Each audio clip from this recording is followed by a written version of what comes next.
Hace 55 años, un poco más que eso, triunfó la revolución castrista. Y aquí tenemos a dos académicos que conocen muchísimo de ese país. En primer lugar, el profesor Richard Feinberg, que dicta clases de economía política en la Universidad de California en San Diego. Profesor Feinberg, gracias por estar en este programa. Gracias por la invitación. Y en segundo lugar, Juan Triana, que es profesor de economía de la Universidad de La Habana. Bienvenido a este programa. Muchas gracias también. Ustedes van a publicar a finales de este año un libro sobre economía cubana. Claro que sí. Y usted, profesor Feinberg, ha publicado recientemente este estudio titulado Soft Landing in Cuba, en preguntas, es decir, algo así como aterrizaje suave en Cuba. Sí. Decíamos que van más de 5 décadas del triunfo de la revolución encabezada por Fidel Castro, un hombre bastante polémico. ¿Qué está pasando en Cuba? Si usted tuviera que resumir en pocas frases lo que está pasando en Cuba hoy, ¿cómo lo resumiría? Bueno, lo más importante es que se ha abierto espacio para un sector privado de empresas de pequeño y mediano tamaño, ¿no? Ya hay como 500,000 gente cubanos trabajando en el sector privado, y si tú sumas a eso gente que tiene sus propias tierras en el campo, etcétera, gente que están trabajando en un puesto del gobierno, pero en las noches, en los fines de la semana, tienen otros trabajos en el sector privado. Hasta 40% de la fuerza laboral en Cuba ya está con por lo menos un pie en la empresa privada. Y eso es un cambio importante, dado de que antes todo el mundo estaba un empleado del Estado en Cuba.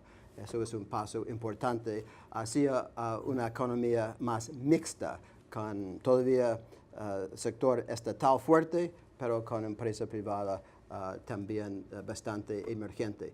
Además, dicen que van a abrirse a la inversión extranjera, hoy en día no de empresas de los Estados Unidos, que está prohibido por el gobierno norteamericano, pero de Europa, de China, de Rusia, de Brasil, de México, de Canadá, y esas empresas con sus inversiones en el sector turístico, energía y otros sectores, pueden también dar un empuje a la economía cubana. Profesor Triana, ¿eso significa que las libertades en Cuba han ido creciendo? Porque se ha dicho tradicionalmente que Cuba ha sido una dictadura, un régimen con un solo partido, pero ¿eso quiere decir que hoy en día se han abierto mucho más las puertas? Yo creo que Cuba está experimentando un profundo proceso de transformación en todos los sectores de su vida.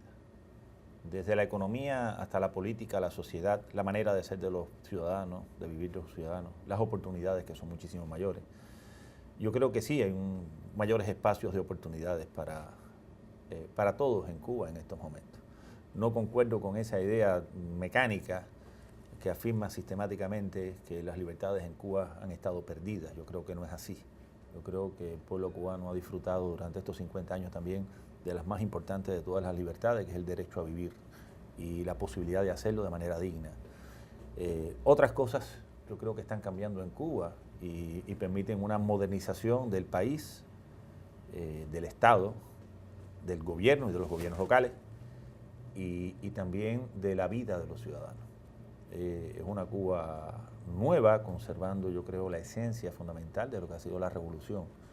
Es la idea fundamental, es avanzar hacia un país que siga siendo socialista, lo ha repetido el presidente del país muchas veces, pero a la vez que sea sostenible y que sea próspero. Una frase pequeña, pero que encierra realmente tremendos retos hacia el futuro del país, en todos los sentidos. En su opinión, ¿qué es lo bueno y qué es lo malo de este régimen que empezó con Fidel Castro y que ahora encabeza el hermano de él, Raúl Castro? Yo creo que los mayores logros de este régimen, para no hablar de lo bueno y lo malo, que es demasiado blanco y negro, yo creo que los mayores logros de este régimen han sido realmente poder sacar a un país que en el año 50 y tanto era un país con unas desigualdades enormes y con un sector social en condiciones muy pobres, sacarlo de manera muy rápida hacia estándares de vida, sobre todo desde el punto de vista social, muy altos. Cuba hoy exhibe los mejores indicadores en calidad de vida, yo te diría, en temas como la tasa de mortalidad infantil, la esperanza de vida, los mejores de América Latina. Eso se hizo muy rápido, en condiciones muy difíciles. Yo creo que allá está lo más positivo realmente de todo este proceso que ha sido la Revolución Cubana. Yo creo que los aspectos menos positivos, más negativos, algunos de los cuales hoy realmente el programa de gobierno para cambiarlo, han estado en la parte económica del país. O sea, no hemos logrado realmente una economía suficientemente dinámica.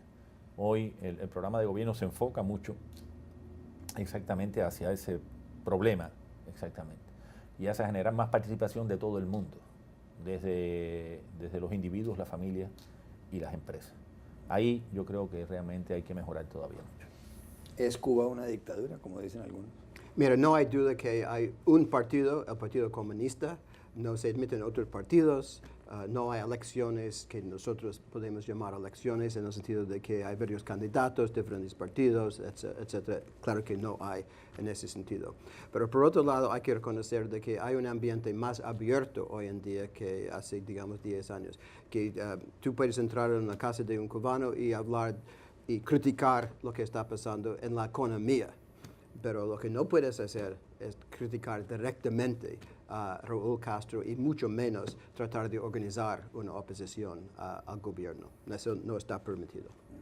¿Por qué ha resistido la revolución cubana a 11 presidentes de Estados Unidos? Hacíamos la lista antes de entrar acá y pues la revolución triunfó cuando estaba en la Casa Blanca Dwight Eisenhower, pero después vino John Kennedy y luego Lyndon Johnson, posteriormente Richard Nixon y más adelante Gerald Ford, después Jimmy Carter y Ronald Reagan, George Bush padre, Bill Clinton, posteriormente George Bush hijo y ahora Barack Obama. Como una isla de más de 100.000 kilómetros cuadrados, no mucho más, con 11 millones de habitantes a 90 millas de la Florida, ha resistido con un sistema de gobierno o con un régimen como el que tiene?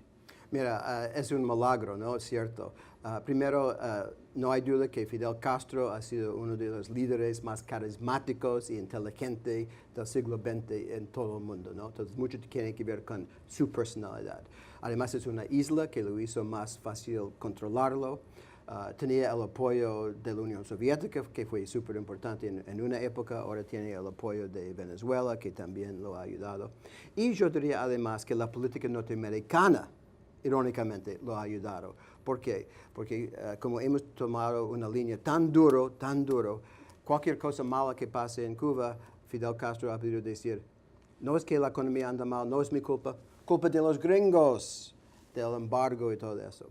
Entonces, de ahí hemos visto este juego irónico entre la derecha fuerte aquí en los Estados Unidos, tratando de estrangular a la economía cubana, y por el otro lado, el Partido Comunista y Fidel Castro, que en realidad ha beneficiado de estas presiones políticamente, porque han podido echar la culpa de todos sus problemas a los extranjeros. Entonces, hay varias razones por las cuales el régimen ha podido durar por tanto tiempo, pero ya está llegando a una nueva etapa en la cual el gobierno va a tener que dar más prosperidad a la gente individual. En Cuba es cierto que la economía social, es decir, la educación, la salud, sí, tienen logros importantes, hay que reconocerlo.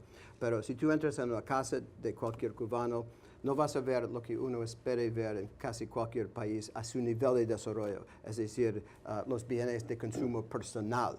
Y eso casi no hay en Cuba y eso es lo que quiere la gente. Entonces, la economía va a tener que cambiar y cambiar fuertemente si va a poder dar una vida más normal al cubano común. El escritor mexicano Carlos Fuentes, el profesor Triana, solía decir que si Estados Unidos levantaba el embargo o el bloqueo, al día siguiente se caía el castrismo, como suele llamarse, en Cuba. ¿Usted cree que eso ocurriría así como lo preveía el novelista mexicano? Para una novela está bueno, pero yo creo que no es así. Definitivamente no es así. Yo quisiera comenzar por antes. Yo creo que Cuba no tiene la democracia que tiene otros países, pero tiene su propia democracia. La revolución y el pueblo se dio durante 50 años y le ha sido útil durante estos 50 años. Y creo que si la revolución ha sobrevivido, ha sido porque además tiene una obra sistemática en 54 años que es innegable. Y también porque evidentemente la política norteamericana, que durante 50 años ha intentado derrocar a la revolución cubana, ha sido muy ineficiente, muy ineficiente. Yo diría, es una de las derrotas sistemáticas más grandes que yo he visto y más poco explicables desde el punto de vista racional. Entonces, la suma de la obra de la revolución y una ineficiente política diseñada desde la administración norteamericana, bueno, nos ha permitido, lógicamente, sobrevivir incluso al bloqueo, que es bien duro, bien difícil. Mira, cuando Fidel enfermó y dejó el gobierno, la apuesta era que la revolución cubana no iba a durar. Un poco antes, cuando la Unión Soviética desapareció, la apuesta fue que la revolución cubana no duraba 15 días. Personas acá en Estados Unidos, en Miami especialmente, pusieron su champaña en el refrigerador esperando que se cayera la revolución cubana. El champaña se ha convertido en un pingüino, sí, ahí en el refrigerador. O sea, la apuesta a la caída abrupta de la revolución, por una causa o por la otra, nunca se ha cumplido. Yo creo que los que lo han visto así siempre han visto a Cuba de una manera muy simple y muy mecánica. Cuba es una sociedad que se ha ido construyendo en 50 años, que tiene su propia estructura, su propia institucionalidad, y eso la ha hecho sobrevivir. Yo no creo que el levantamiento del bloqueo haga que se caiga la revolución. Nos hará pensar y repensar nuevamente lo que tenemos que hacer en el presente y en el futuro cuando eso ocurra, porque lógicamente no se pueden repetir los errores que ya tuvimos una vez de depender de un solo país. La cercanía geográfica de Estados Unidos nos hará pensar profundamente cómo armar nuestro país ante esa nueva realidad. Pero no creo que se vaya a caer la revolución, no lo creo. No. Cuando Raúl Castro deje el poder, está previsto que será en el año 2018, ¿qué va a pasar en Cuba? ¿O qué va a pasar el día en que desaparezca Fidel Castro y en que desaparezca Raúl Castro? El futuro es incierto, ¿no es cierto? Pero hay varios escenarios que uno puede imaginar. Uno es, se van los Castros, el régimen, hay un colapso total, hay un caos, la mitad del país quiere irse a Miami, una guerra civil, que reaparecen otra vez los traficantes de drogas. Eso es un escenario que a lo mejor quieren pasar una gente en Miami, pero en general no sería en los intereses de los Estados Unidos, un problema tan fuerte y de seguridad nacional en Cuba.